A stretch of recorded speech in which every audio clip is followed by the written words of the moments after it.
Today's podcast is brought to you by Audible.com. Get a free audiobook download and a 30-day free trial at www.audibletrial.com/WiseGuyRadio. Over 180,000 titles to choose from for your iPhone, Android, Kindle, or MP3 player. That's at www.audibletrial.com, AUDIBLETRIAL.com/WiseGuyRadio. This is the Wise Guy Radio Show, a podcast dedicated to educating and inspiring through conversations with today's top talents in the world of glass. We will be dissecting their journeys in hopes to deliver actionable content that you, the artist, can start implementing now, helping you grow not only as a creative spirit, but also a successful artistic entrepreneur. With a little organization, relationship building, and your artistic ability, you can obtain greatness. Climb aboard, whether an artist, retail owner, or enthusiast. We have a ton of fun in store for you. Welcome to the Wise Guy Radio Show. Hey, what's happening, everybody? Welcome to the Wise Guy Radio Show, episode number 39. This is Jay Michael, your host, and I am pumped up to be with you guys today. It is Monday, and the birds are singing, and the sun's up, and it's almost fall. I guess at 4 a.m. this Wednesday is the official first day of fall. Here in Florida, it's going to be summer until the end of October, and that's usually when we start cooling down. But that being said, I hope you guys are having a beautiful week, and those of you that are not in Florida that are enjoying the rest of the country's weather, you guys are lucky because we're still down here in the low 90s. So there you go. All right, so again, this show is dedicated to educating, entertaining, and inspiring everybody out there in the world of glass, even as artists in general. The idea that you can live as a professional artist as long as you do things right. Take the time to sit down and write down business plans and models and calendars and scheduling and really figure your stuff out. You can be a successful artist, whether you're painting, sculpting, or a glass artist, which was what this show is really dedicated towards. But again, it's also about being a professional artist. So if you're not a glass artist and you're tuning in, thank you for joining us. If this is your first time tuning into the show as well, thank you so much for tuning in. And our guest today that we're having in this episode, which is our Monday show, and our Monday show is dedicated to glass artist interviews. And today I have Andrew Moch in. We have a fun conversation, kind of long-winded, talking all over the place about business, finance, retirement, his humble beginnings, where he is now in his life, where he was. He was one of the co-founders of the Heat Base, which was a technical glass studio that taught classes and also had other artists that came through and worked there. So we get into some talk about that and their first class that they had, which is pretty cool. Don't forget, anybody has any events coming up, let me know, info@wiseguyradio.com.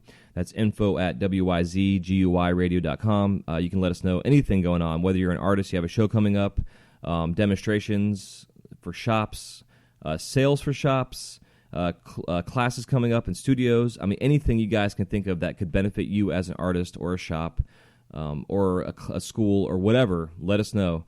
If you're going to be at the local mom and pop trade show, craft show, hit me up. Let me know. We'll put it on our calendar. That way people can go on there and look at the calendar and see what's going on. We have full access. Again, this is the World Wide Web, which means everybody around the world can check this out. So please help yourself. info@WIZGUYradio.com. Make sure you go to the website and subscribe to our weekly newsletter. Last week's newsletter we put out, we had a top 10 items that small businesses tend to forget as deductions. For some reason, the image that we put up there didn't go up. I don't know if it was because it was maybe had a watermark and some kind of deal coding that it wouldn't let us put it up. So I'm going to take that and recreate it myself actually today and put it out in this week's newsletter as it's kind of a redo with also a couple of the links to some new stuff this week and also insight into what's coming up in the past week as well. Don't forget, Wednesday starting in October, we are going to be doing our next round for the Book of the Month Club, which we are going to be doing Tim Ferriss's The 4-Hour Workweek. This book, The 4-Hour Workweek, is all about optimizing your time and making the most out of it, the whole 80-20 principle. Lots and lots and lots of business owners out there have taken this book and run with it and have become hugely successful. A lot of small companies that have started recently that you're hearing about in the news all started because these folks got insight from this book. So and took the plan and ran with it. So this will be the next book. It's kind of an active, interactive book where things that are asked of you to do Some stuff might be a little silly, but a lot of the stuff is outside the box and will change your life, and I'm going to be doing it right along with you guys. So there you go. Thank you guys so much for tuning in. Again, go to wiseguyradio.com, subscribe to our newsletter. Don't forget to go to iTunes or Stitcher and subscribe to the show. Any past episodes, not all of them, but most past episodes are up on the website. You can listen to there, stream them down, and we'll be going from there. So there you go. Thank you guys for tuning in and listening. I love you all so much. Thank you for tuning in, and we will talk to you on Wednesday. Hasta la vista. See ya. What is going on, Andrew? How you doing, brother? Hey, how's it going? Pretty good, man. Another day in paradise. It's fun to have you on here. You got a pretty extensive background with 13-year history of glass blowing and some foundational stuff that we want to get into in terms of influences and stuff. But before we get into that, if you want to kind of give us a little background on yourself, where you got started, any influences in your career, and kind of, introduce you to the flame. Sure. So I've been involved in art most of my life, and I basically at some point during high school decided that I was going to go get a higher education in artwork. And that led me up to the University of Massachusetts in Amherst. And while I was there, I got real interested in sculptural work and welding giant metal sculptures together. And one of my professors said to me, Andrew, you really like playing with fire. Have you ever thought about blowing glass? And I said, no, but I've always really liked glass. That's something pretty cool to look into. And I guess it was during that whole time with the pipe dreams thing. And so it took me almost 2 years to find anybody who was willing to teach me to blow glass. And it ended up being about 25 minutes from my home in New Jersey. And it was these guys right outside of Allentown. And I didn't realize this, but, Hellertown and Bethlehem are right there. And those are two of the big torch companies. And here I was just sitting right on top of it. And so I got my kickoff on that, and then took that with me back up to New England, and then everything just sort of snowballed from there. And so here I am 13 years later. Heck yeah. So did you take any classes or lessons, or have a master in a sense? Yeah, so there was this place south of Allentown that was called Dragonfly Studios, and it was this weird place between my then girlfriend, now wife's house, and my house. And we'd always drive right past it, and it was this shack on the side of the road, and it said tattoos and handmade gifts on the side. And we're like, what the hell's in there? So one day we had a little bit of extra time. We stopped in, and this was during when I was looking for somebody to teach me to blow glass, and the whole shop inside of the tattoo parlor in the back was just all these pendants and marbles and jars and stuff like that. And this dude comes out, and I was like, hey, you guys, where do you buy all your stuff from? Oh, we make it. Yeah, where do you do that? Oh, right here. Okay, that's cool. Do you teach people? Sure. Would you teach me? Okay. So hell yeah. That's how I started for a couple months. I drive out there 2-3 days a week, and I got my foot in the door there, and went to Corning, and then after that, I just kept skipping around to all these different artists who were holding classes wherever they were. And my first real big class with an artist was down with Robert Mickelson at his place in Melbourne, down in Florida. And so, that just sort of snowballed in. And when I was at Corning, I got introduced by Jess Durfee to the melting pot. And then the fact that I write software for the internet all day, it was real easy for me to spend half my day just surfing around the message boards and, checking out what people were doing. And it wasn't even the melting pot or talkglass.com then. It was... the GLDGA or whatever the hell it was called. GLDG, whatever. Something, yeah. Art pipe. Yeah. Fart glass something. Yeah, drama-filled Society of Fun Glassblowers. Yeah, nobody was uploading images or had digital cameras, and then so people would be like, check out this pendant, and it'd be on a scanner, right? Or people would try to explain a punny technique by putting dashes in a bracket or something. So yeah, that's how I got my education started into the whole thing. Yeah, man. If the new generation of glassblowers actually knew what it was like to not learn how to blow glass through YouTube, they'd be fucking blown away. All the stuff that we had to go through to learn and figure this shit out on our own. The fact that it took me almost 2 years to find anybody who was even willing to show me what a torch looked like was incredible. I mean, I was asking everybody who I thought might be able to put me in touch with somebody. Yeah, it's so funny. Yeah, and then the GLDGA or whatever the hell it was called then got hacked, and then that got shut down, and then that's when the melting pot started. But I always appreciated those because of the glossaries and the stuff that people were selling. If you needed supplies or materials, or like the companies would give us like a heads up, like, hey, we got this new color release coming out, or so that it was beneficial. But goddamn, there was so much drama that was going on in those things. I mean, I'm sure that I haven't been on there in years. I'm sure it's still the same way.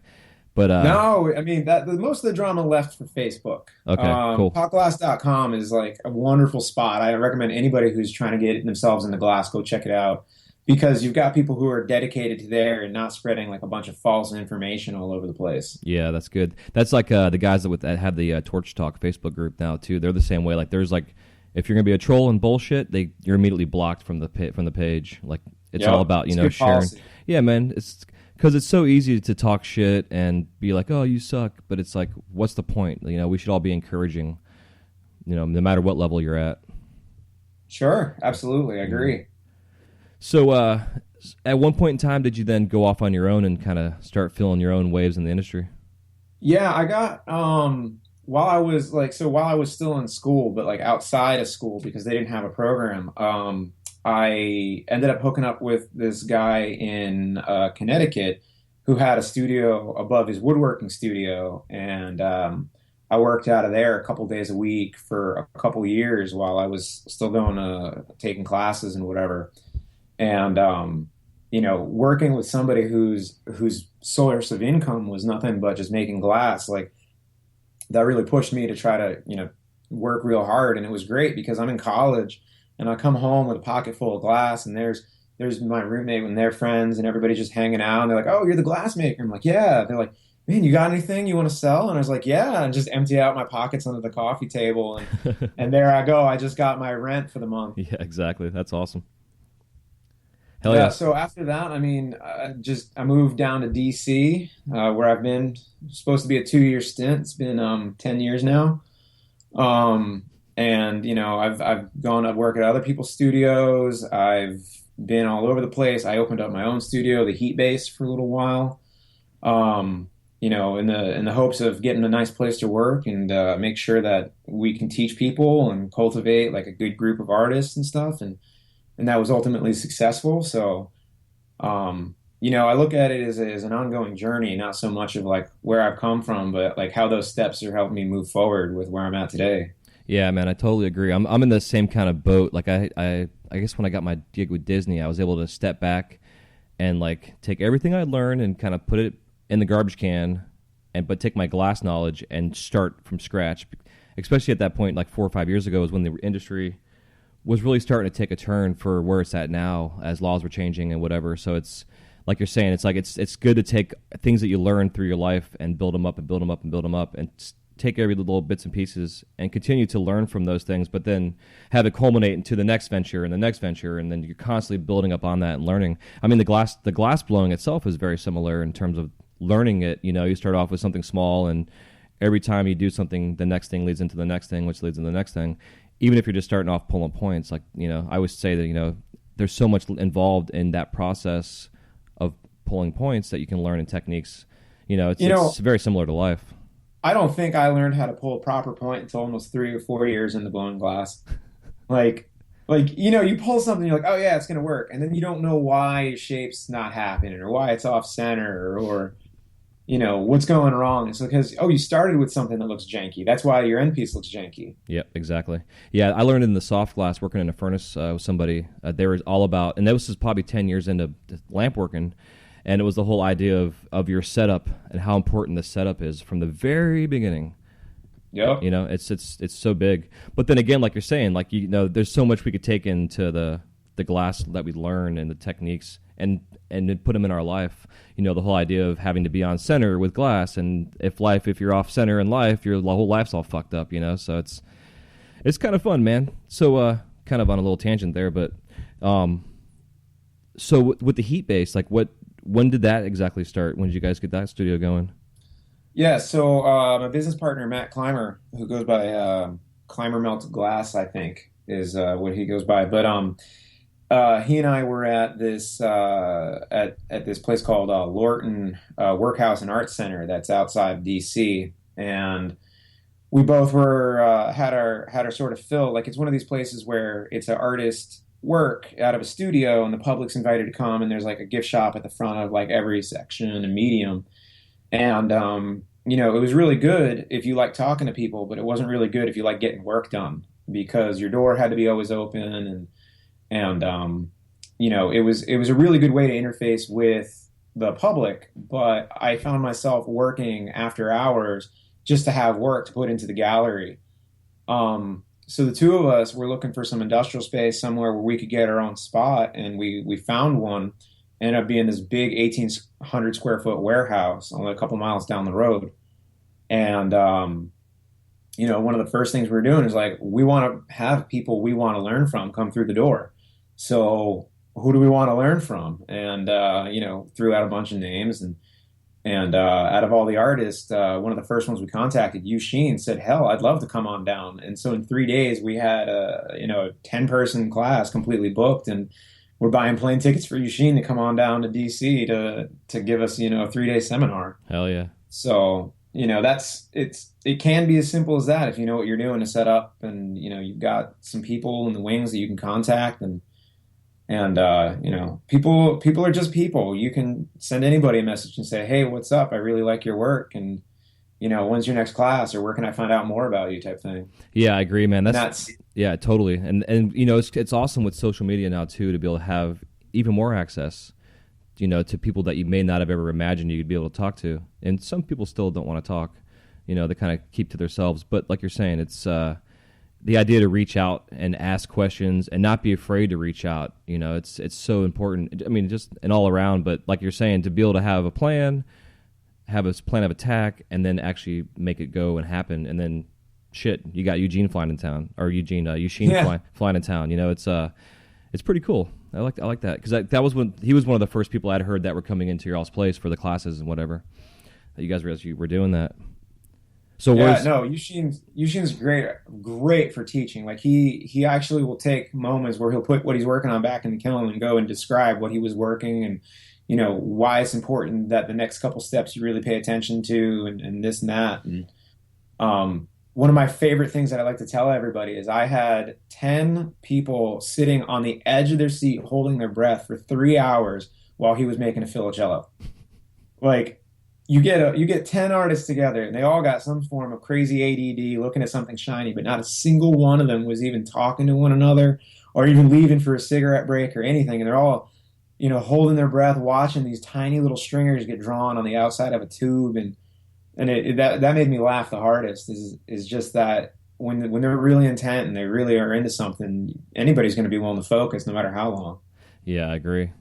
Yeah, especially something like that. Like I know the classes I've taken, it was like that. Like the guys would start at like 11 in the morning and end at like 1 a.m. And it was an all day. We're all exhausted. I mean, literally exhausted watching these guys working and learning from them. I can't imagine how tired they were, the artists themselves, but it's like as a glass artist, and you see someone that you admire in their work and doing something new and different, it's so intriguing, but it really can capture your focus more so than anything else in the world. Yeah, totally. It's neat because like I see these guys that's like you're saying, spending like 5 and 6 hours on these fucking filicellos. It's like I don't have the patience for it. I want to learn it. Don't get me wrong, but I don't have the patience for it. Yeah, it's like after the end of 2.5, 3 hours, he puts it in the oven, and it's like on a badge and it's done or whatever. And he goes, "Oh, that was a quick one." Yeah, man, I've heard a guy spend like 40 hours on pieces like that, and then at the very end, like Coyle was telling us some stories about it, and like at the very end, they're like, "Fuck this thing," and they throw it in the garbage and they start all over again. But then when they get it and they sell it for $20,000, and you wonder why they can sell it for that much money. Yeah, well, it's funny because Dan and Jeremy Germ came down for one of the Yushing classes, and we'd known Jeremy for a while. Like I met him through my business partner, and at that point, and they're coming on down, and I was like, why do you guys want to take a class? We want to learn how to make a big disc bubble. Also, it'd be cool to hang out with Yushing and get some work done. And we're like, all right, cool. And during the class, like because Yushing pulls these massive vac stacks off of 75 millimeter tube, and puts all these crazy little detail stringers in it and everything like that. And so the guys that are there are encouraged to jump on their torches afterwards and start melting. And it was really kind of awesome. Just you have all this great talent in the studio, and you got one guy watching you sheen, and then going over there, and then you're watching Dan freaking making money off of the tubing that he just was watching you sheen make. And it's like, it was super inspiring. I just hope that anybody who attended one of the classes that we were hosting really came out of it with a lot. Yeah, man, that's too much fun. It's such a difference now compared to what it was. Like you're saying, it was so hard to find a studio, much less someone to show you anything. To where like everybody's all about let me show you this, and inspiring the next generation coming up. And it's fun to see this younger generation that's coming up, what they're able to do with these techniques and stuff. Whether they have a strong foundation or not, they're still able to take some of these techniques and kind of do their own thing with it.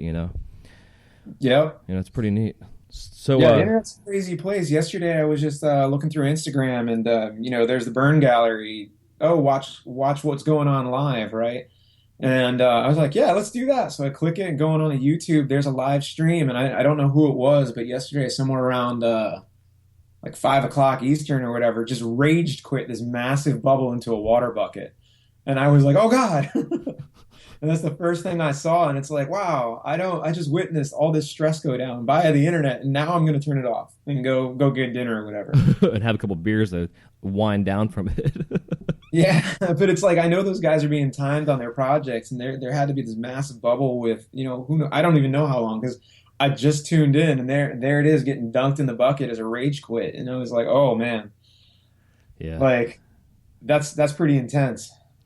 Yeah, man, I had one of those the other day. Little slam down, punty into the bucket of water. Fuck this bullshit. Walk out of my studio to get a breath of air, kind of deal. Yeah, when I was working in Connecticut, we had a brick wall with a metal trash can under it, and like sort of like a backboard style painted on the wall, and it was just like, you upset with what you're doing, turn around and chuck it across the room and get in the trash can. Hell yeah. And that sounds cool, but then you look back on it and you're like, what the hell were we thinking? Right. Like that's dangerous. What do maybe as I'm getting older and I'm starting to think about stuff like that. Like, hey, I don't want glass flying everywhere. Like, that was a dumb thing to do. Yeah, man, I chucked a fucking hot piece of glass out in my backyard one day. The same thing. I was like, fuck this shit. I was just like, 25, just stupid and young or whatever. And I had a pile of leaves I had just raked up, and just by chance threw that hot piece of glass in that fucking pile of leaves, dude. Yeah, tell me about it. So I had to like run out there. Oh my God, freaking out with my bucket of water to dump it out. Oh no. Yeah, no. That was a quick lesson learned right there. So yeah, they go in the trash bucket. But yeah, so how long did the heat base continue to go on for?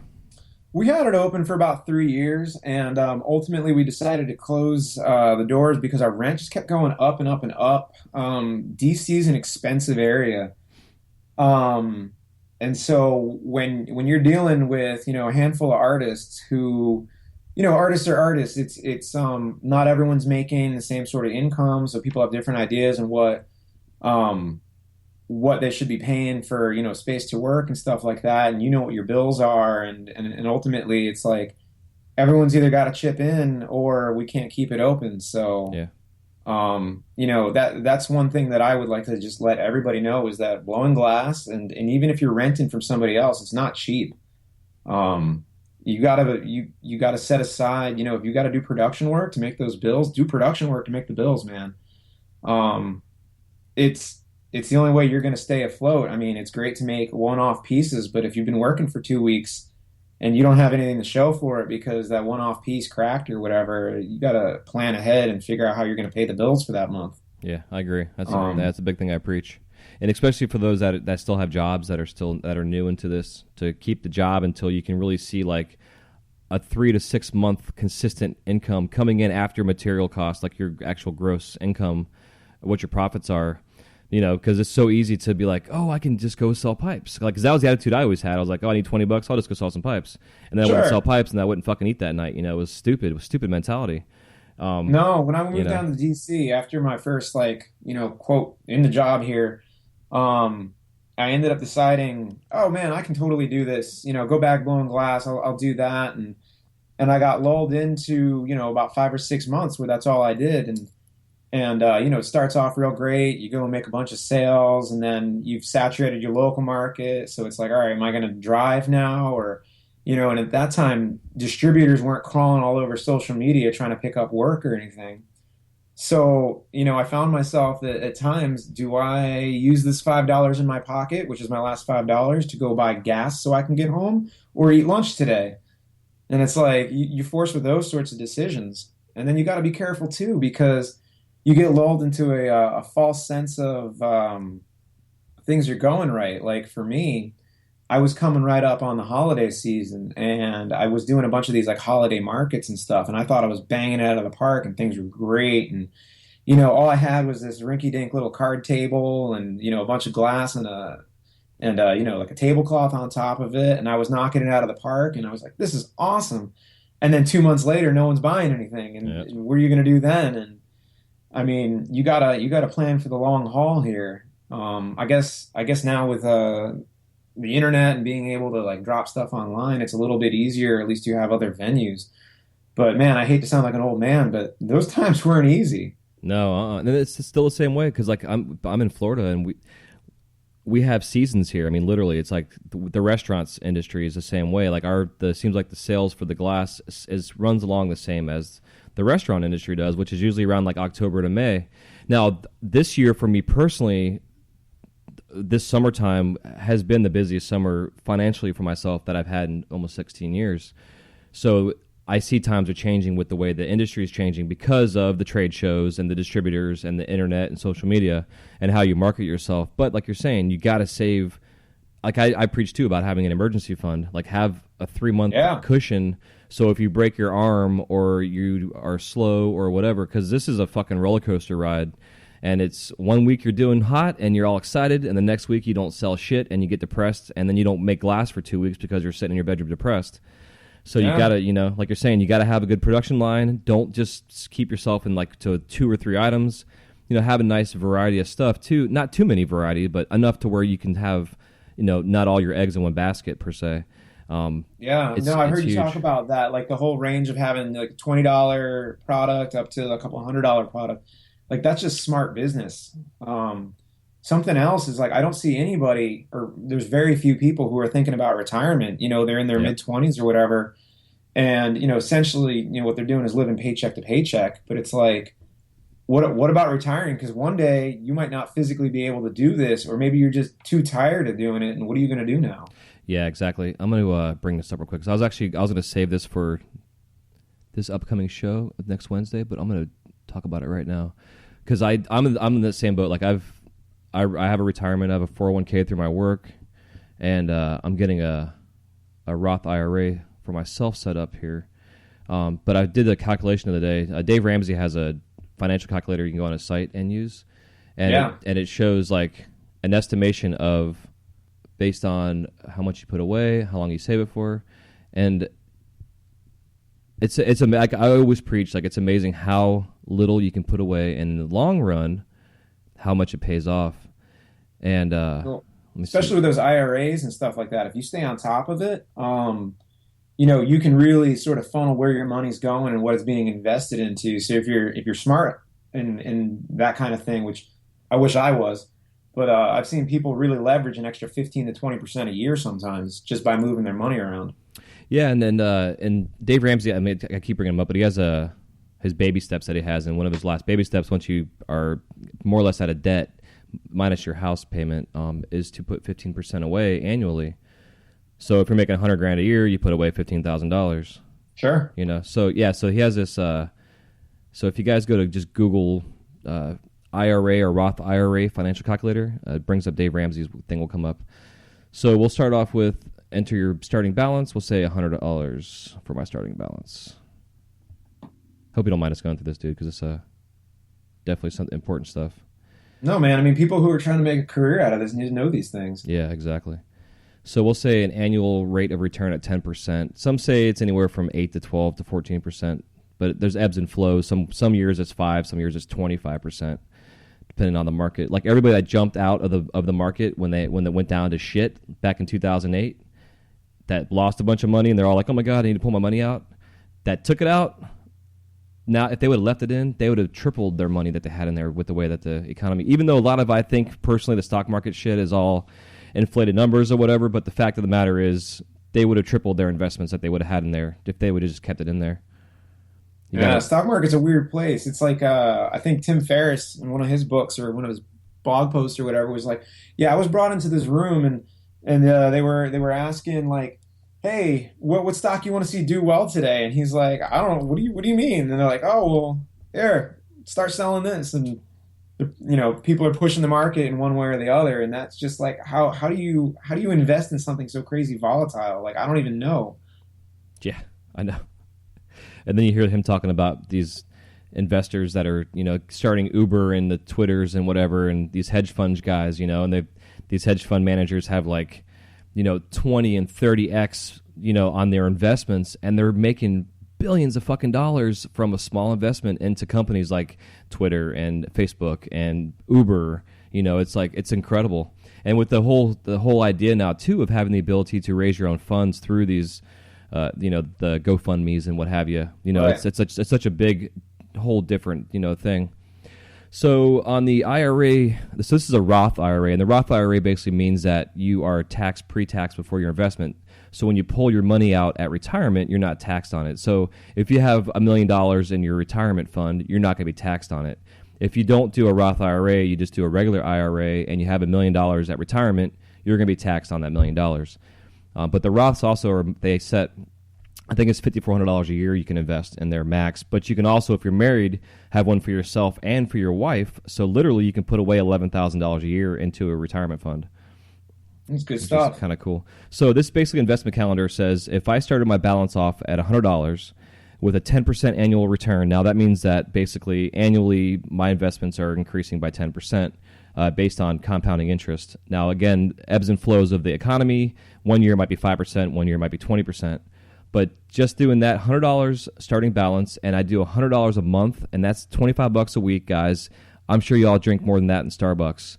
So take $100 a week or a month, put in an investment return, and 35 years that you contribute this thing, you come back, you'll have $360,000 in a Roth IRA.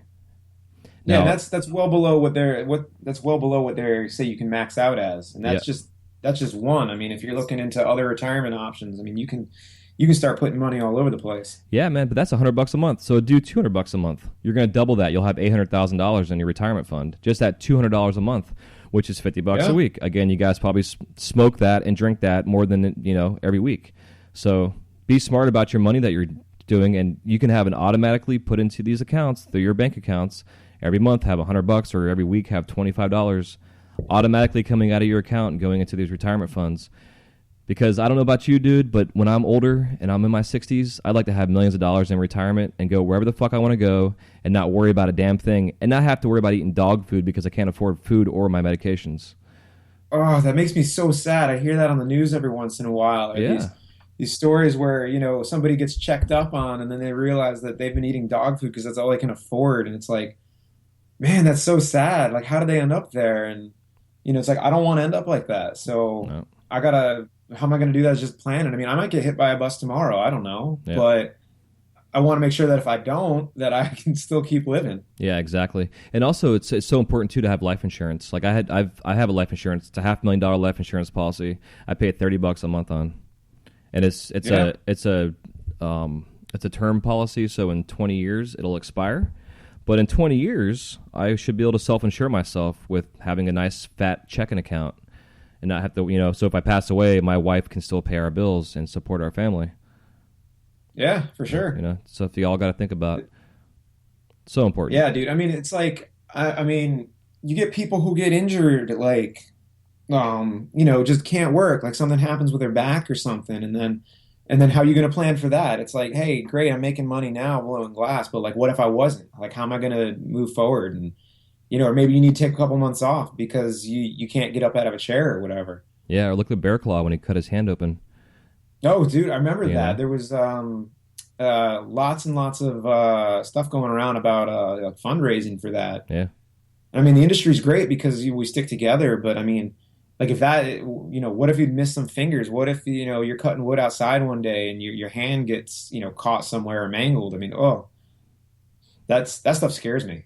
That's why I live my life in bubble wrap, man. And I drive a car that's got like 40,000 airbags in it, so I'm safe. Yeah, I just got a a new car 2 years ago or whatever, and they were like, and it's got 14 airbags in it. I was like, where are you putting them all? I know, right? We actually Like haven't looked around my car for where all the airbags are. like if I'm gonna go clean, I'm vacuuming or whatever, and I bump a panel, am I gonna get hit in the face with an airbag? I hope not. Well, I had my car for 2 weeks, dude, and literally it got rendered by a dump truck doing like 85 Oh, on the highway. He came over and like just caught my bumper, and I didn't even think about the airbags not going off until like a couple days later. I was like, oh my god, my airbags didn't go off. So yeah, I think it takes a certain pressure or pressure point or there's something. pressure. There's if the computer's on, if you're moving. I mean, there's all these things that get taken into account. But Yeah. yeah, oh man, one of those things going off in your face can't be fun. Yeah, especially now with this whole lawsuit going on with this airbag company. There's like millions of cars being recalled because the airbags come out too fast, they're saying. Really? And people are getting killed and injured. They're getting like maimed because they're getting smacked in the face with this thing coming out faster than a shotgun shell kind of deal. Just Oh my God, scary, yeah, you know? So, yeah, man. absolutely. Yeah. So we went completely off topic there, but that was all good talk because, again, guys, pay attention to this shit, especially for y'all that are in your 20s. I mean, 35 years, you'll be in your 50s. That is not, you won't be old when you're in your 50s. I'm almost 40. I thought 40 was an old fart when I was like 10 years old. It ain't shit, you know? Like, how old are you, dude? I'm 32, but I Okay. feel like I'm way older. People think I'm way younger. I get carded at bars all the time. Like all my friends won't get carded, and I can walk up, and they're like, "Oh yeah, we need to see some ID." Yeah, I get It's like, all ID right, all the cool. When that time. stops happening, I'll start getting upset. Yeah, man, I do not complain, especially if I'm wearing a hat to the grocery stores and I go buy a six-pack or something. Like, I got to see your ID, sir. Totally. And if I have my daughter with me, I'm like, that's my ID. She's 16.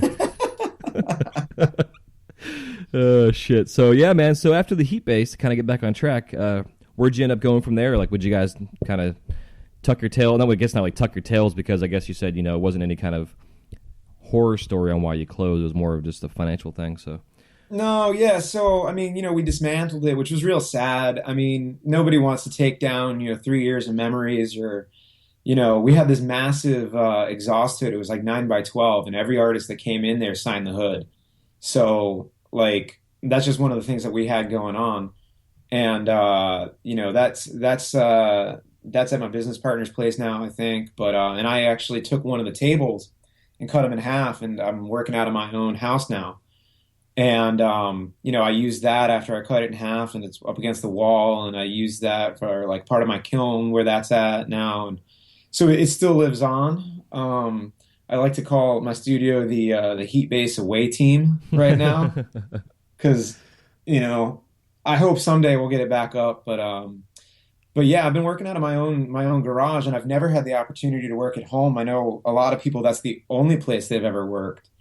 So it was real interesting, and because I'm in a residential neighborhood, the gas company that I've had contract with was unwilling to deliver, and I'm not going to go load K tanks into a sedan. I mean, I do if I have to, but I don't want to do that every yeah, week. sucks.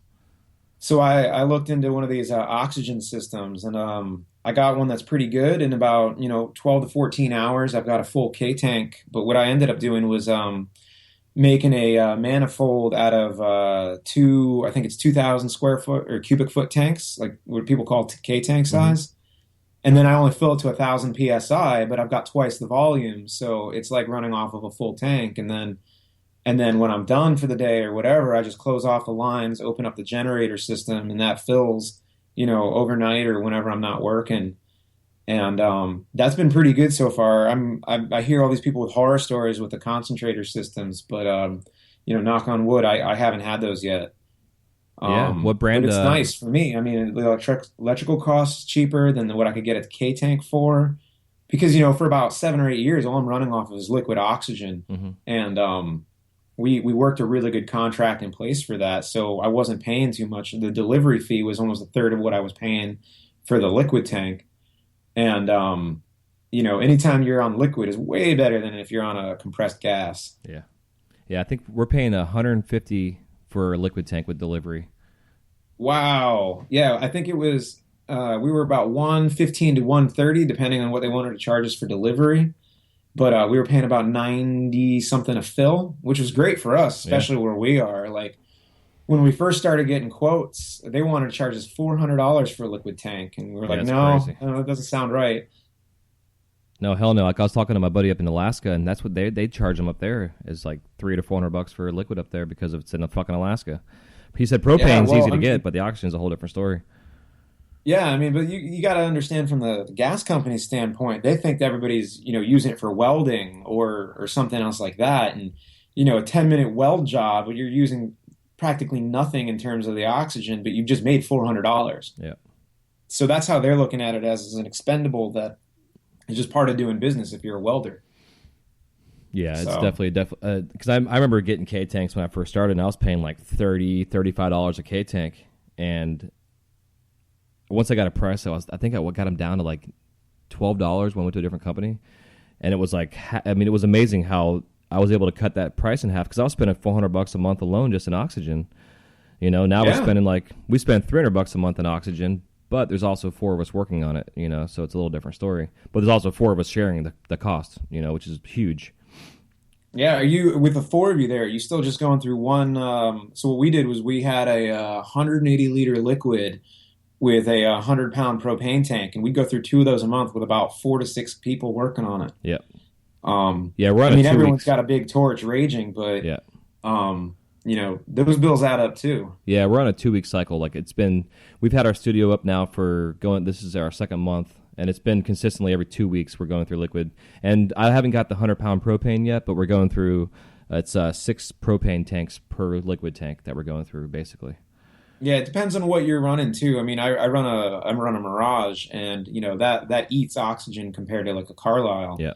And depending on what you're doing with a Carlisle or if you got a Bunsen going, I mean, your propane use is all over the map. Yeah, exactly. Yeah, we've got 3 GTTs and then my Carlisle. I'm the loud guy in the studio. People have different feelings about it, but whenever somebody would come in with a Carlisle and everyone else was running a GTT, it was just noticeable. People would walk in, they're like, "What's that noise?" Yeah. Oh, it's like, "Oh yeah, One of those cool." guys. And then you turn it off and it cracks or whatever, and Pops and makes noises. yep. Yeah, it's Sounds funny. like a gun going off in the shop, and it's like scares me. I'm never expecting that because my torch turns off silently. Yeah, we have. I always tell the guys too when I go to because I have like the slightest little bit of propane leak in my torch. I gotta get fixed. So when I turn my oxygen on, if my propane flame is going and I forgot to turn my gas on, I'll go turn my gas on real quick, and it's like boom.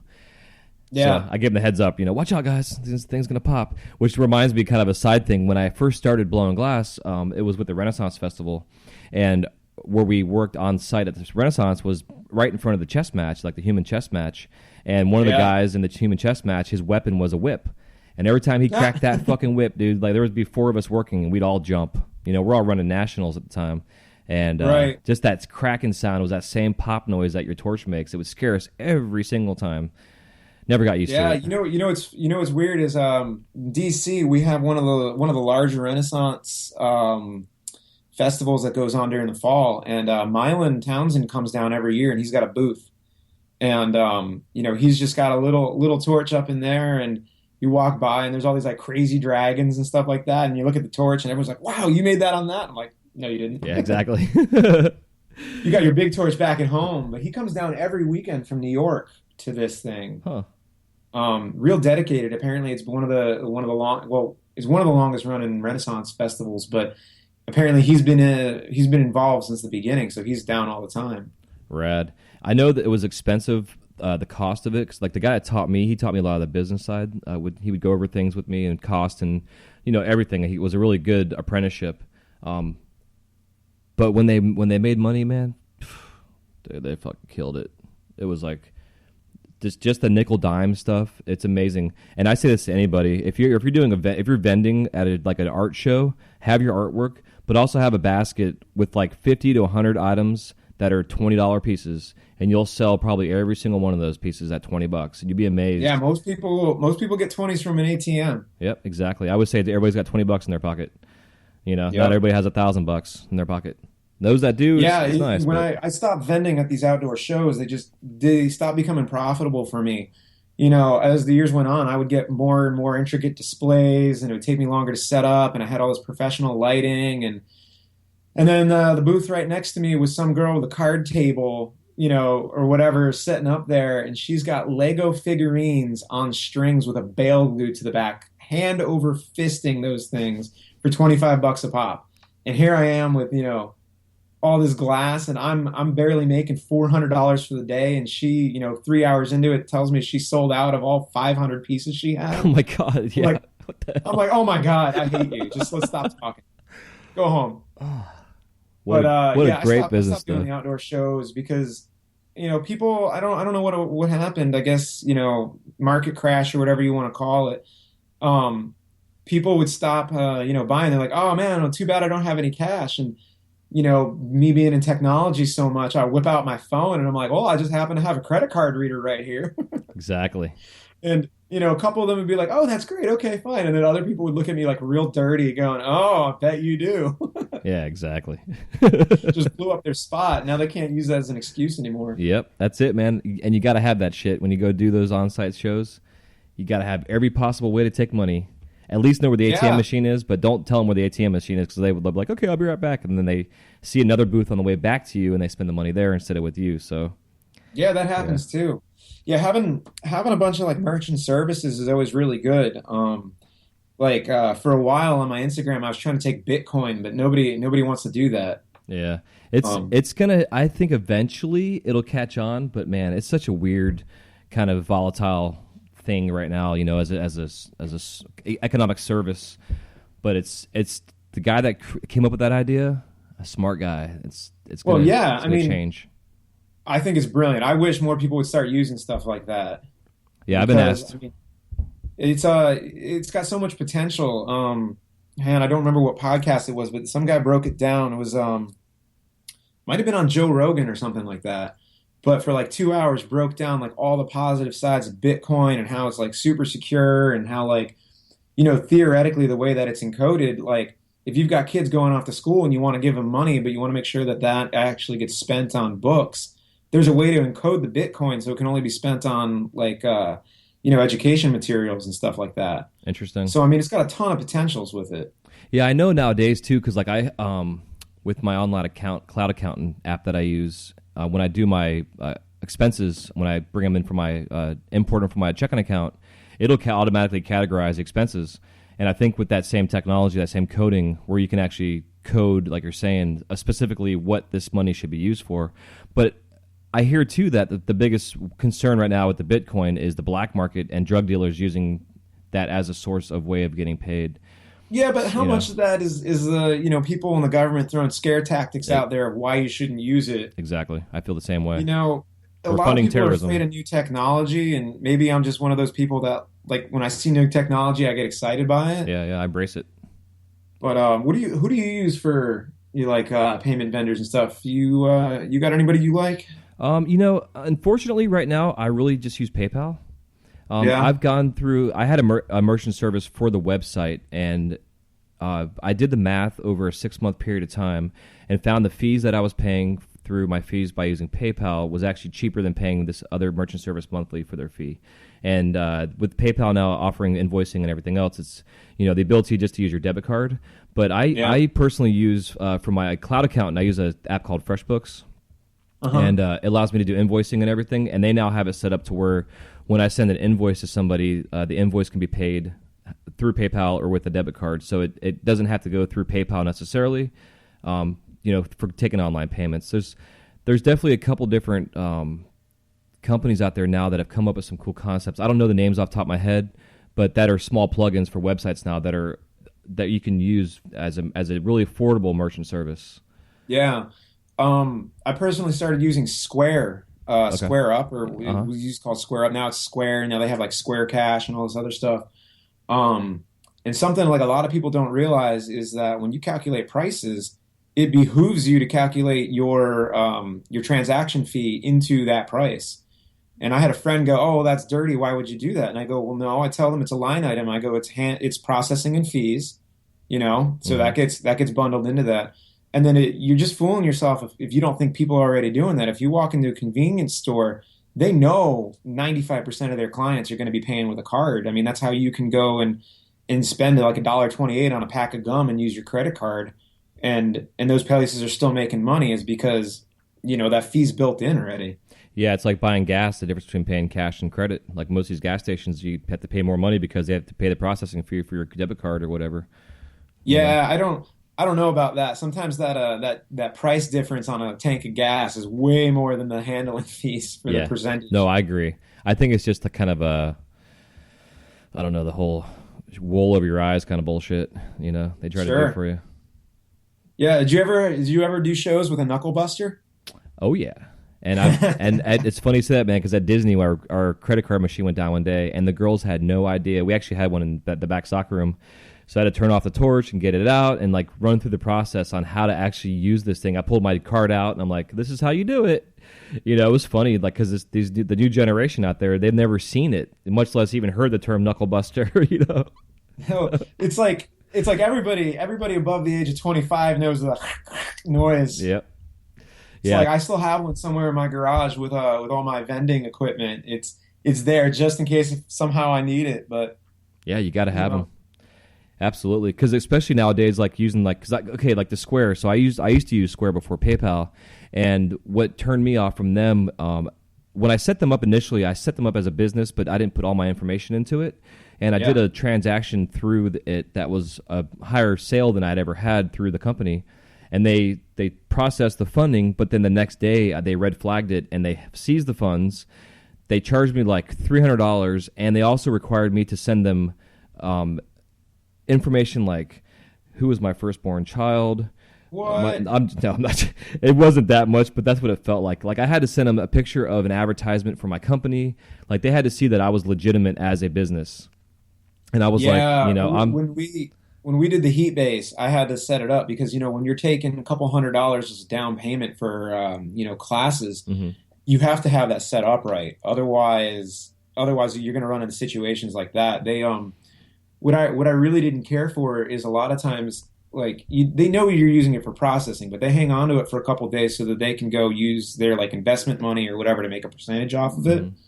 And so like a lot of times what I would get is, okay, you've processed this amount of funds, but we're only going to give you this small percentage that you can withdraw, and we're going to hang on to the rest of it for the rest of the week. Yeah. And like on Tuesday, you can then withdraw the rest of it. So Yeah. that was always really annoying. Yeah, I'm not a fan. That's why the one thing with PayPal I do like is that they have their PayPal debit card you can use now. So if you need the money right away, you can pull it off there. But then it's also like a 2-day transfer to your checking account, which isn't a bad thing Yeah, either. but they're hanging on to it like a bank. That's why like I Yeah. like services like Dwaller and Square Cash, where it's like they're only going to take like 20 cents out of whatever your transaction is, but it goes immediately into your bank account. It doesn't go through any holding facility. Yeah, it's smart. My business partner and I have a website we're developing right now, and we've been talking about this topic with the companies because, like PayPal, for instance, if they know you're a pipe maker, I've heard horror stories of guys getting money seized and having to deal with the law and bullshit through PayPal.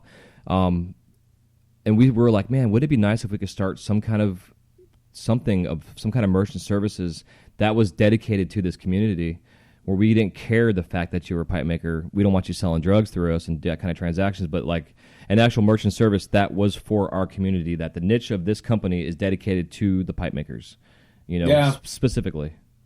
Well, I mean, there are other avenues, like like I said, like Bitcoin, Hmm. super big. But then you're just kind of fueling exactly the topic we were just talking about, like potential black market, whatever. But like when you're set up as a legit business, if you do any of these services like that do bank to bank immediately, you're okay with that, and then it's not sitting out there. You're not subject to fees. I mean, I know that several times with PayPal, I would get a reversal. Like somebody would see the statement come up on their credit card or whatever, and not realize where they spent, $40 because it comes up as, my glass business name, and I had to get it changed a couple times so it actually included the word like glass on it. And then in the memo lines, I started putting what they purchased, Hmm. like especially on the ones that I had to manually process, and that removed a lot of the back and the forth. But like PayPal, if they get a reversal charge, they will rip it out of your bank account even if you don't have it in the funds available, Yeah, exactly. which is super scary because and you sign all the paperwork that says, "Hey, I'll allow you to do that." Yep.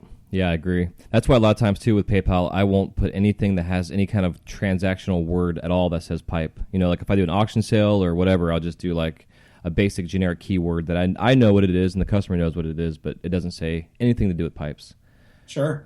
Just to cover my ass. But yeah, there's definitely lots of more outlets out there, and that's some stuff I'm going to be researching and listening to different podcasts too. I definitely hear guys talking about the different concepts, even the guys that are out there that are developing the software, coming on the shows and talking about their products. And it's definitely it's getting easier and easier every day to be a small business owner, to run a business on your phone, whatever. It's amazing. I'm sometimes blown away by how easy it is sometimes. A lot of people don't know that you can write your entire cell phone off of taxes. Yep, absolutely. Like we went to dinner the other night and with some friends of ours, a little date night, and dinner was like $150 for my wife and I. And my podcast coach, who's one of my best friends, also was there with us. We talked about the podcast for about 5 minutes on the way home. Business dinner. Dude, exactly. I said, hey, bro, that was a fucking tax write-off. He says, I know. I talked to my accountant yesterday, and it's legit. Yeah. There's tons of stuff that you can do. It's a lot of reading between the lines, but getting back to like these people who run investments, like Tim Ferriss, or I don't know if you're familiar with Robert Kiyosaki. Oh yeah. Does Rich Dad Poor Dad? Yep. Yeah, that was one of my first introductions into business. Was that book series? Yeah. So they don't spell it out, but there's a very interesting way that you can structure your business, where your business owns everything down to your bank account, your car, your house, everything like that. And if it's structured properly, it's all very safe. You're not gonna, if your business tanks, you're not gonna lose that. But what's really great is that you can have your business pay you like a small salary as being personal income, and then that's what you'll get taxed as personal income. Now your business is obviously still going to get taxed at whatever rate it's supposed to be taxed at, depending on where you are. But what you can do is set up a account that allows you to basically use expenditures from the company, because the company is forwarding you this cash as a living expense, or as a as a vehicle expense or something like that. Like the corporation will own your car, but it's giving you the car to use in order to conduct business on behalf of the corporation. Yeah, because then you have depreciation that you deal with, especially like you're saying. Like, I don't know if I'd have my house on there, but I know what you're saying totally. It's definitely there's a lot of areas and whether it's clothing or our vehicles or whatever that we use, our equipment is depreciated every year. That's all tax write-off. If you lose, say your torch loses $50 in value that year, it's a tax write-off. Sure.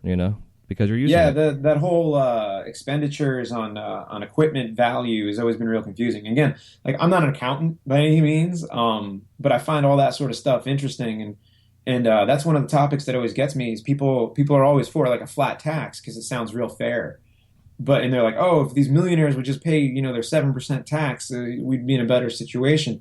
But what they don't understand is those millionaires are tied up in assets, and that they're not going to pay that even if you did have a flat tax. Yeah, exactly. Yeah, because they're not making the profit per se, even though they're making millions of dollars in profits, but they're still have their money tied up in other things.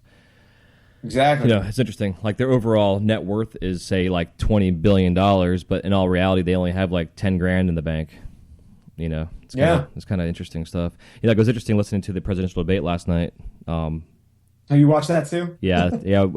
I was at the studio and I had the CNN app, but I couldn't watch it live because once I got to a certain time, they were like, your free trial is up and you got to sign up with your cable subscriber to watch this whole thing. And I don't have cable, so I didn't. But I found a radio station, so we listened to it. But and with the flat tax thing, like I get it, but like you're saying, one of the arguments against it is the fact that if some guy's taxed on his money, that money that he's being taxed on, he's paying in taxes, he would otherwise reinvest it into another small business that then pushes our economy and continues to grow. Instead of him having to pay, all these hundreds of $millions in taxes, he could take the $100 million and invest it in a mom and pop that will then help that family grow their business, which then helps the economy, blah, blah, blah. Like it's this, cycle of good stuff. There's some horse shit going on. I mean, we can get into like, the Scientology talks and the different bullshit religion, masks that these people go by to be able to make millions of dollars and be under a certain, genre to be able to have a tax shelter. But, we still got to all pay our taxes, and that's what it Yeah, comes dude. down to, no matter what. And I always preach, man, quarterly taxes. It's so easy to do. Just pay your quarterly taxes instead of paying a huge chunk at the end of the year. Just pay estimates, do a Schedule C, set yourself up. Like I've had some people contacting me about, and I'm not an accountant, and I don't pretend to play one on TV or anything. I mean, I've stayed at a Holiday Inn a couple times, so I don't know if that counts. But You got the business breakfast, right? yeah, exactly. So, but there's so many ways as a small business owner and as an artist to run a simple business, to keep your numbers in check, to have your list of your waste and your garbage. Like I always talk about having your garbage bucket and keeping track of how much scrap you have and save that shit and weigh it out, and it's all write-offs. It's like there's so many areas. Like, it's the difference between being a hobbyist and being a small business is about maybe 10 grand. Depends on the line that you walk in, what state you're in. But I don't know. It's all good talk. I don't know where I was going with that. Yeah. It's all good stuff. Anybody out there, just go on Google and just like type in small business references, and there's so much information out there. A lot of it's horse shit, but a lot of it's good stuff too. Also depends on your state.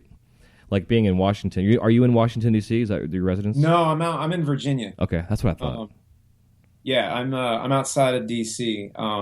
It's a lot nicer out here Yeah, I bet. than being downtown. Downtown's hectic. Yeah, I was there when I was like 10. And Yeah, everyone's like, "Oh, I was in DC when I was in grade school on a class trip." yeah. Yeah, I miss it though, man. I definitely want to come visit and come see it again. I love the Totally. We've got the a history. crazy glass scene around here. I mean, there's a lot of people. I'm like AKM, he's only about 45 minutes away, and all those guys down at Influence, and um, like a whole bunch of people are right in this area here, and we band together over being from Virginia. Like I think I heard you talking about the other day, like Mowgli and Hemlock, and they do a lot of traveling, and Hmm. Mike Rahman came up through my spot, and there's a lot of talent around here. Heck Like yeah. from Richmond right up this way, there's just there's growing number of us doing some really good stuff. Yeah, it's interesting. It's interesting looking at the history of the country and in the industrial age wise, but that whole Virginia, West Virginia, Ohio, like the whole from that your guys in the East Coast going into the middle of the state or the country, there was just a huge influx of glass companies for the longest time. Starting with like Blinko and then you get into the Virginias, and then you had like the Glass Baron was a really big. They're still headquartered there, but now their stuff's all imported. But there's been this huge history of glass art in that whole area. Is a Haystack, I think, is another. Yeah, West Virginia's got some old factories that are still doing like plates and like sculptures and figurines and Mhm. stuff. I haven't been out there in years, so I don't even remember. Yeah, I don't know. I've never been out there. Well, I've traveled through, but never actually visited. Which now that I know you're out there, man, I have to find an excuse to come play. Yeah, come on up. We're the Disney World of the country. Yeah, there you go. It's like every time you want to do anything, you got to stand in line. It's just like being in Orlando. Hell yeah. Yeah, I'm definitely used to that shit. Or sitting in traffic, one of the two. Oh my God, traffic here for the last 2 or 3 years. I've been told that we're worse than LA. Like, I used to live 7 miles from where I work. It took me an hour and 10 minutes to get there on average. I now live 18 miles from work. It takes me 25 minutes. Whoa. Yeah, it's like you don't even know how it's going to happen some days. I've been Jeez. stuck in 4.5 hours of traffic just getting home. Yeah, that's how my drive to Disney is an hour and a half one way. And it's like that. There's like basically one main strip of road to take, and there's been times where it's been 3 hours one way. Ugh. Which sucks. I hate it, but whatever. People are like, "Oh my god, you make the drive." I'm like, people in San Francisco live 5 miles from work, and it takes them 3 hours. So I'm not complaining right now. Fuck it. Plus, I've listened to a lot of podcasts and gotten a lot of education on the road too, taking advantage of that time. So it's just how you use your time, when you get to it. Sure. So kind of get back on the glass thing, man. So after the whole studio thing, and then you came back home and. Have you gotten yourself ventured out into doing trade shows or kind of gotten yourself out in the community in that sense? Yeah, I mean, I'm going to other places doing like, weekend classes here and there. Trade shows, I'd love to be able to get out and do more of those. I was at Glass Roots a couple years ago, and that was just a lot of fun. But I ran into a lot of the same stuff where, I was doing these outdoor markets where, everyone's got cash, everyone wants to spend it, but they're not sure who's going to put what on sale when. So it's like they're holding off and everyone's there for like the real big names. So, I mean, I think I found it better off going through a distributor and doing local sales are more stable and it's good. So, I don't have too much advice for anybody like that, but I see people doing really well with them and building relationships because it's a good way to get a bunch of shop owners in one place at one time. Yeah, I agree. I agree definitely. Like I haven't been to the trade shows yet myself, and when I do go, I'll be representing the podcast mainly because it's an outlet for me to touch base with all these shop owners and artists as well for interviews and just promoting the show.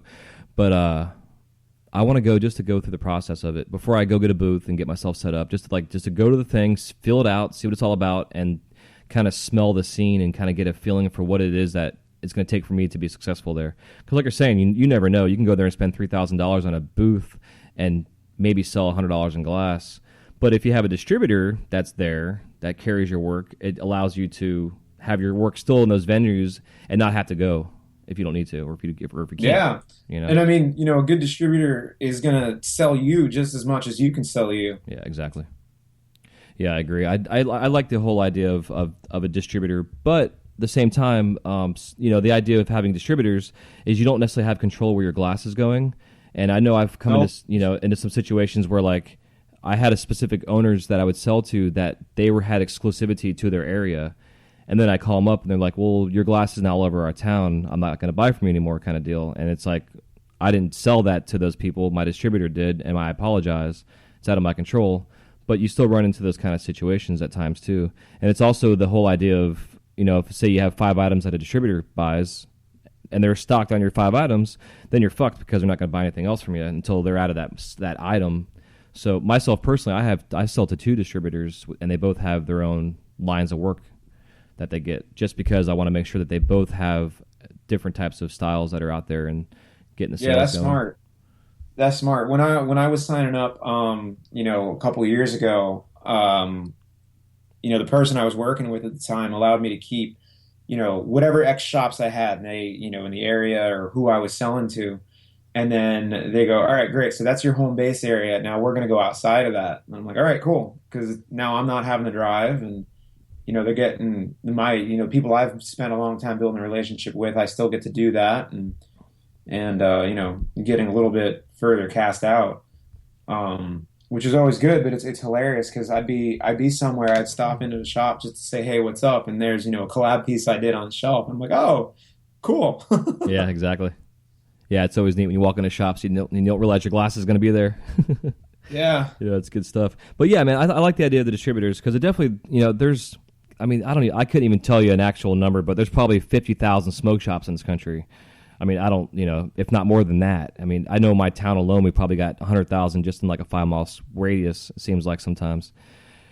So to get out and have to drive around, unless you want to like enjoy driving and traveling, that's a whole nother situation. But I know me personally, as I take a quote from Dave Ramsey again here, he always says the most traveling he enjoys doing is when he's walking around his house. Like that's like, if I'm going to travel, because I drive my hour and a half to Disney when I do it, I'm going to fly somewhere and go enjoy it and see it and then come home. Yeah.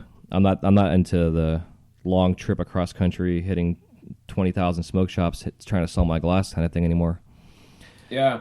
Have you ever been someplace and you got like a case and then they go, oh, we have all this stuff right here. Actually, we've got something super similar. Yeah. Like, oh, that hurts. Yeah, exactly. Or they're like, well, we paid this for it. How about we pay the same for yours? And it's like, where'd you buy it from? Oh, that stuff came from China. How can you compare my shit to... In the early days of me doing work, I went into this one shop, and the guy's like, I really like your work. I just can't buy it right now. And I'm like, oh, that sucks. Okay. He goes, well, he's like, yeah, he's like, look, I don't even ask for these. These send me these. And he pulls out these massive plastic bags just filled with glass. And he goes, I haven't once asked for them to send me this. And here they are, and now I'm selling them for whatever he was selling them for. He goes, I'm not going to ask you to compete with free. Mm-hmm. And I'm like, oh, okay, better start making something else then. Yeah, it's fucking crazy. And as kind of the same note, it's like I am like totally against all the spice that was going around forever. But it seemed like Yeah. that, like that really helped the smoke shops create a source of money to then be able to turn around and buy and start the idea and process of having these high-end gallery American glass art stores, because they now had the funding through another resource to be able to do that. So it was kind of a catch 22. It's a weird double-edged thing, isn't it? Yeah, it's interesting. Yeah. And now But that that's it's oh, go on. yeah, sorry. No, I was to say now that that's been eradicated more or less, even though there's still some horse shit flying around. As the market has changed now, it's allowed the glass stores to sell the glass to now then continue to buy the glass instead of having to sell something else to be able to buy the glass. So it's an interesting kind of thing there. They're super interested in carrying like a variety of work now too. Like that instance I described really got me thinking, like, how can I make work that they don't have, and where I'm going to go. And it's like, being into sculpture and stuff, and once I got the skill together, I was able to start like making some cool stuff that nobody else had on their shelves, and I really found like my own voice. Like the thing that I do is I make these cyclops now, and I make them with like gnarly teeth, and like I got this sketchbook, and every so often I'll go and I'll make some stuff in the sketchbook, and I'll go, all right, man, I'll put that on the shelf for later, and then I'll pull that out. But it's great watching my own work kind of evolve. And like Mickelson, when I was taking his class, was like, and I know he said this online everywhere, like if you're not taking photos of your work, you're really doing yourself a disfavor, because your work can change so fast. Like you don't even know it. Like you start down one path, and then 2 months later you look at it and the piece looks nothing like the piece you started with. Yeah. Like maybe it's more refined, or maybe you've gone into a direction or something with it. And so like I took that to heart. And even if I'm snapping like a crappy cell phone pic, like I get my own work and I make sure I back that up on my computer, and like I just got folders of all my own stuff. But Instagram's really helped with that. You just snap a picture, you share it, you get some feedback on it pretty quick, and like that kind of stuff is pretty good. Yeah, it's nice having the app now on your phone to where you can have your online catalog in a sense, and like a lot of times for shops that are new for me, I'll tell them, I'm like, here's my Instagram. Go on my Instagram account and like some photos or make a comment on a photo that you like, and then I can take a screenshot and send you an email and give you a basic price on what that's going to cost. Instead of having to have a full fucking website now, even though websites nowadays you can build your own and through Wix and different companies and whatever, but to have this. Yeah. Does anybody ever contact you about like a collab or like a special piece, and they're like, I want 10 of these, and you're like, yeah, no, but yeah. yes. Yeah, exactly. Yeah, it's interesting. I don't normally do that. I made it with this guy because, we were hanging out for a couple of days, and now you want like 10 of those. All right. I mean, price is going to go up, and they're like, oh, we don't want to pay that. Okay, well, I guess I won't be making them. Yeah, exactly. And that's the thing too. It's like there's a saying I always hear for if it's not a hell yes, it should be a no. And it's the idea of every time you tell somebody no, it's going to get you that much closer to the big yes and a better opportunity. And don't sell yourself short. If you feel your item's worth a certain amount of money, I'm all about working with prices on stuff, but stick to your guns. If you feel your value is what it is, don't get yourself talked down because someone's trying to barter or BS you down on your prices. A lot of shops in the old days were all like, I'd walk into a shop with a case, like a $500 case, and then they'd be like, I'll give you $150 for that. I'm like, fuck you. They beat you up like crazy. I'd come in with a 4 or 5 section reversal, something or another, and they go, how about $20? Yeah, that cost me $20 to make this thing, or maybe $40. It's like, are you kidding me? And that's what I think was fun. Like once Slinger came out with the degenerate art video, and then social media and the internet started happening, it gave our community and kind of society in general an idea of really, really what it takes to make this stuff. Like it's not just, you may order a custom from me, and the item that you get might have been the third try. You don't understand that. It's like I always go back to the whole skateboarding. Tony Hawk doing a 900. We didn't see how many times he fell and cut himself and hurt himself. Yeah. Just trying to get a 450 down, much less a 900, and then he finally lands a 900, which again, going to the skateboarding thing and the degenerate art, seeing Yushin on there, there's a section where he's trying to trick. He does it over and over and over and over, and then he finally nails it, and I love that shit. But we don't see the process of leading up to that final trick, Yeah, no, Yushin was in the shop for one of the times we had him down for a class, and skateboard hanging out, and he's taking a break, and he's going, oh, cool, I'm going to do this, and he's trying to land some sort of like, kickflip trick or something like that. And then he's like going to fall over. And I'm like, dude, you got to teach a class. He's like, no, I got this. I was like, oh man, just please be careful. Oh my God, dude.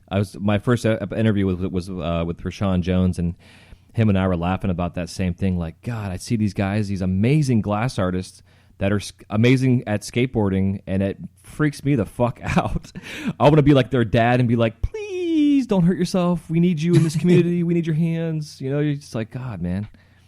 But hey, whatever. It's the culture, man. It's what it's all about. Right. Yeah. Getting back to that whole shop and pricing stuff, like that's something I get people all the time. They're like, oh, what do you think this is worth? I'm like, I don't know, man. It's like you got to walk in and like think about like what you're going to charge and what it's worth to you. And I hear calculations all over the map on how people come up with certain stuff. Mm-hmm. Like you got to pay the bills eventually. And it's like, I've heard one thing that seems pretty true, and it's you got to know what your materials cost in order to make it, and then you got to have like an hourly wage. And usually taking your time and how long, like let's say something takes you 10 minutes to make, and realistically you can make 6 of them an hour, right? Well, that's 10 minutes. So let's say you want to pay yourself $20 an hour, whatever it is you want to make, that one piece there is going to end up costing you like, what is it, like $2.50 or $2? Mm-hmm. And so that's your time involved in it. And then let's say it costs like, a couple dollars in materials. So if it's like $2 in materials, it's 2 times material. So that's $4 plus your $2 for time. And, that's like a $6 wholesale piece or whatever. Now, some people, that sounds great. To me, even if I could make something in 10 minutes, I don't think I'm going to wholesale it for $6. Mm-hmm.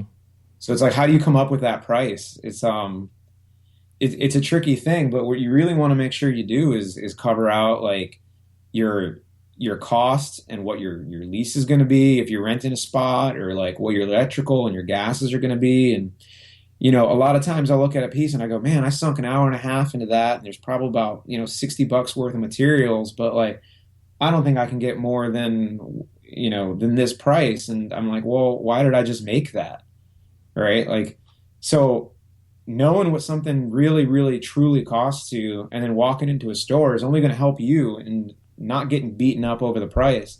Like, learning to walk away if somebody doesn't want to spend that money on that thing is one of the hardest lessons in the whole making money at this thing. Yeah, you got to be able to say no, like, and not be afraid to be told no, for one, but also like the whole rich dad, poor dad thing. Like, he talks about how the jobs that he went through were for him to learn certain skills. And when he went to work for Xerox, he got the job there because he had a fear of being told no. And he got that job because he had to learn how to be told no. And he became the number one salesperson for Xerox because he got over the bullshit fear of being told no. And we're going to be told no 1,000 times before we're told yes. But you also have to be able to say no. You're like, my word for this year, for 2015, is no. I can't tell you how many times, bro, I've set myself up for failure because I've said yes too many fucking times. And like, opportunities have come up that were way better than what I set myself up for, but I couldn't do it because I was bogged down with something else. It's an amazing thing.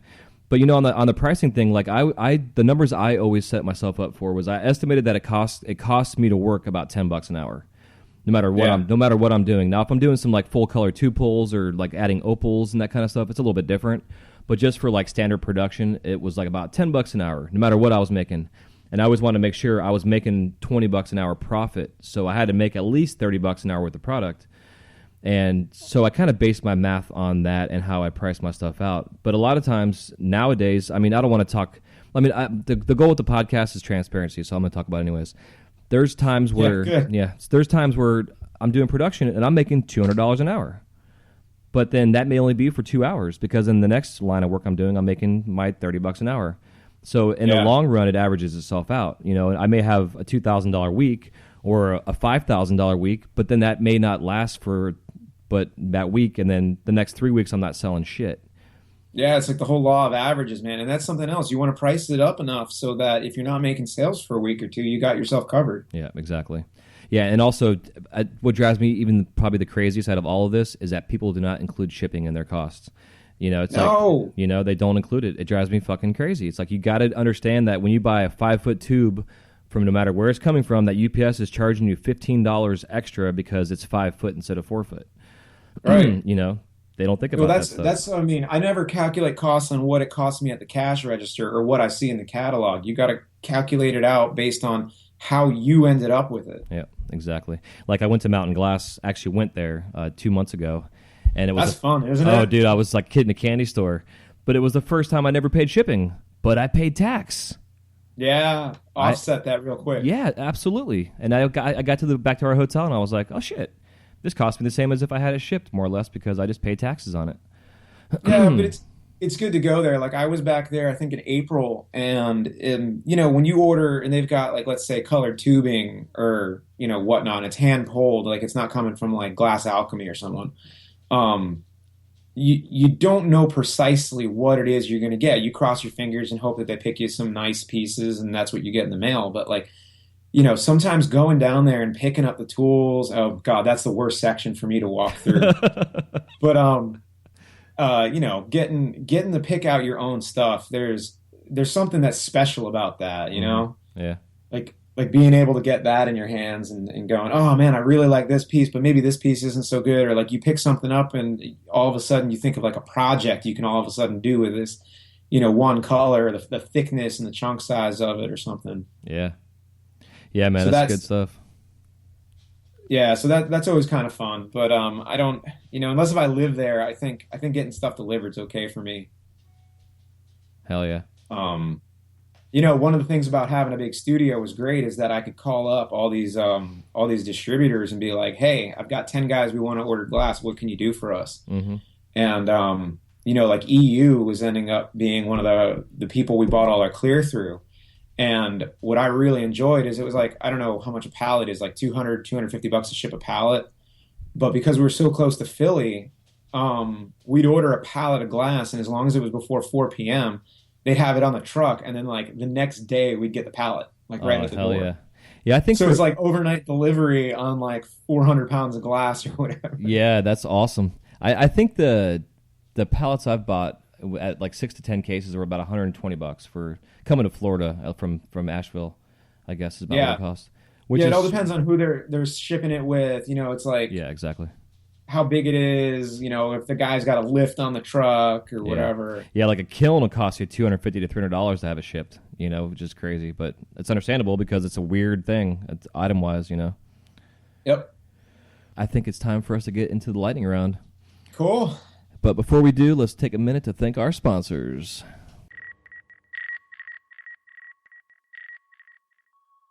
This episode of the Wise Guy Radio Show is sponsored by Wise Guy Media, a new company dedicated to showcasing the talents and offerings of their customers through podcasting, eye-catching graphics, logo, and customized web design. Established in 2015, Wise Guy Media is continuing to push the elements of web and logo design with outside-of-the-box ideas and up-to-date graphic-generating programs. Whether you want to launch your own podcast, need a website, or a new logo for your brand, they have all your needs covered to promote yourself and get your brand recognized in your industry. To see what they've been up to, check out www.wiseguyradio.com. That's WYZGUYRADIO.com.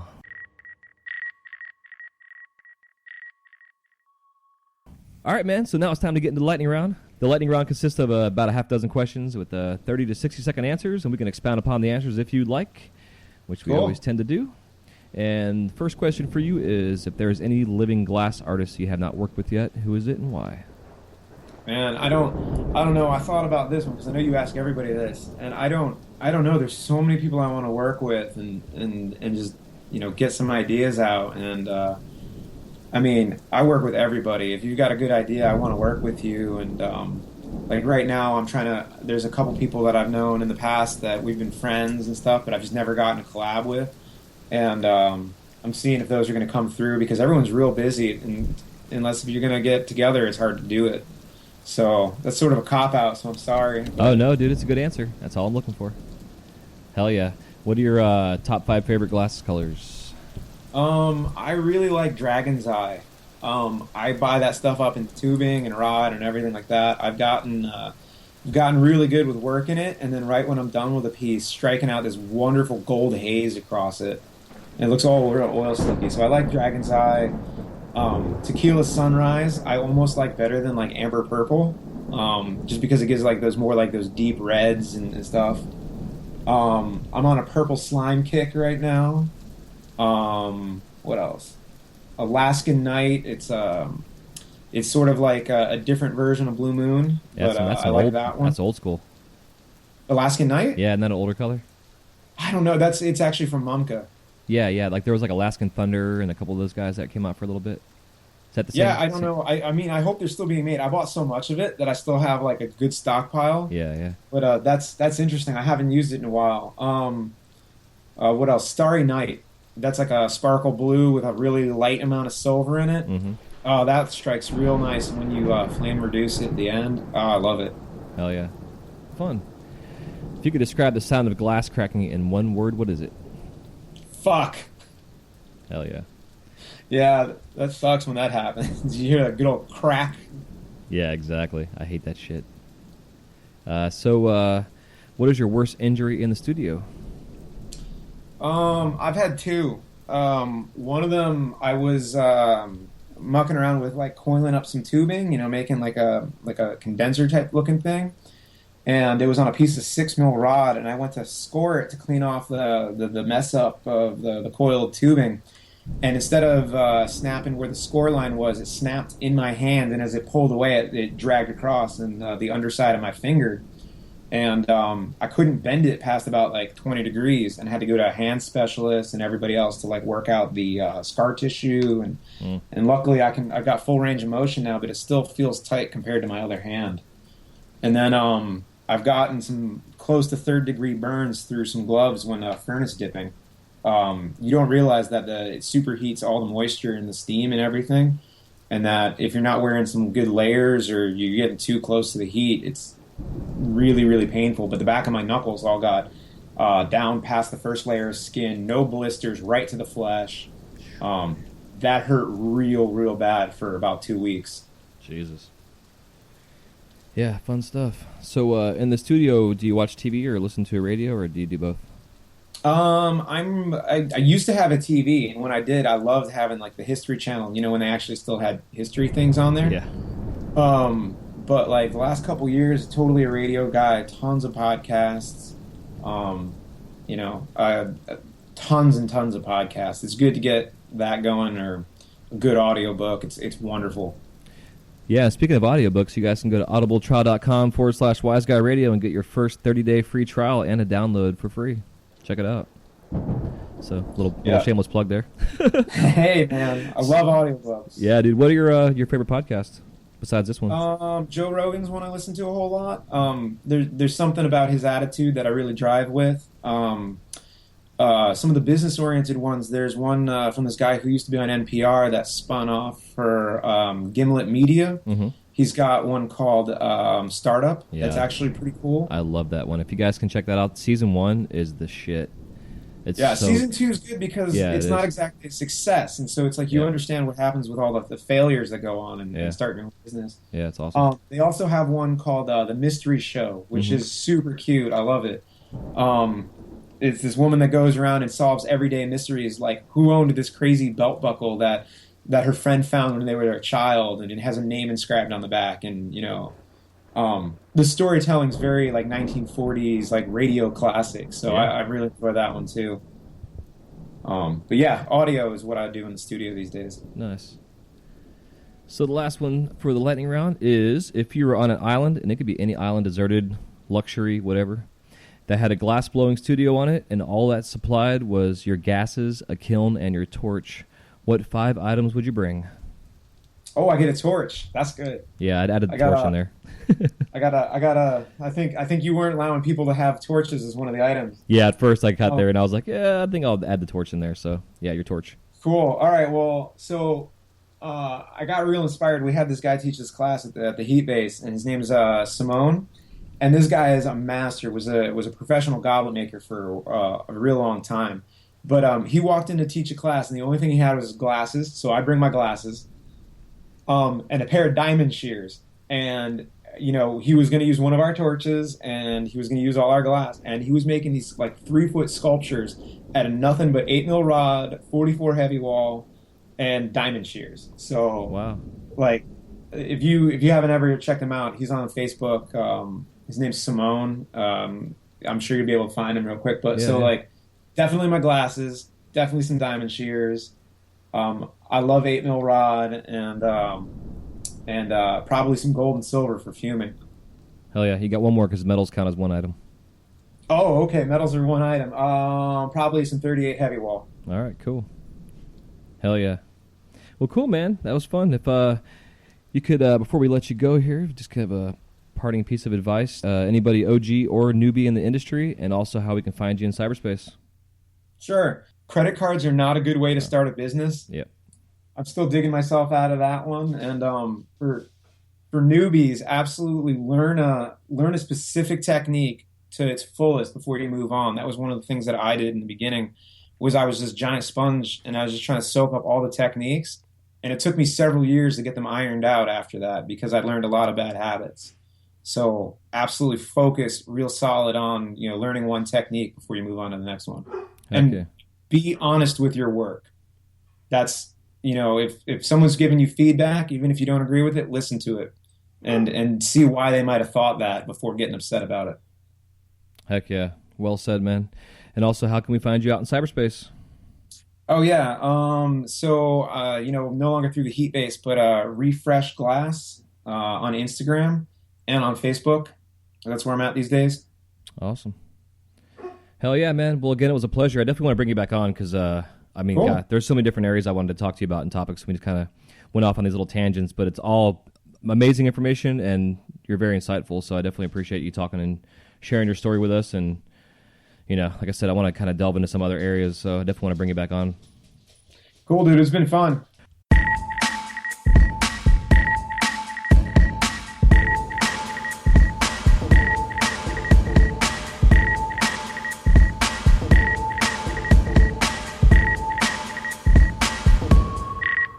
Thank you guys so much for listening to this episode of the Wise Guy Radio Show.